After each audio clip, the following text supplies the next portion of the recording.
La leyenda del sol y la luna. Cuando estaba chiquita, eh, nos contaron esta historia en la escuela y a mí me impresionó mucho y es de mis favoritas de las leyendas o mitos de México. La historia de el sol y la luna. Estaban reunidos en Teotihuacán los dioses y todo era oscuridad y decidieron que era una buena idea crear el sol. Y para ello, uno se tenía que sacrificar aventándose a una hoguera. Así que hacen la hoguera y empiezan a ver quién se va a arrojar.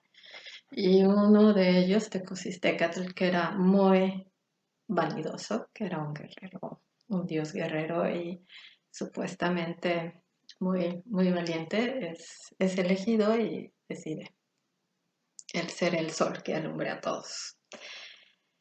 Con toda esta arrogancia se prepara y va a un risco, ¿no? Para aventarse a la hoguera. Y ya estando ahí arriba y viendo la hoguera, siente las llamas, el calor y siente miedo. Intenta 4 veces arrojarse, pero no puede, se retracta y está muy temeroso.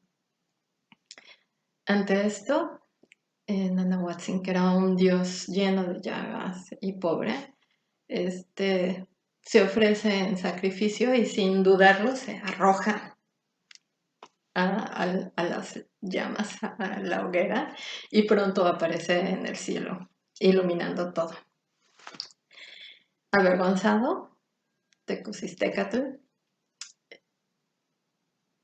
tras de él se arroja también, lleno de vergüenza y, y de envidia también, ¿no? Porque como el pobre iba a estar alumbrando, ¿no? Y dando luz.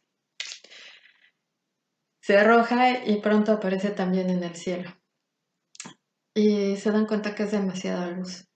Y los dioses deciden apagar a uno de ellos. Así es que a Tecusistecatl le avientan un conejo y lo apagan. Y con esto queda plasmado el conejo en la cara de la luna. Y por eso es que ahora podemos verlo aún ahí grabado en su cara, en la superficie de la luna. Y por eso el día son los momentos de claridad y valor y la noche los de duda y temor.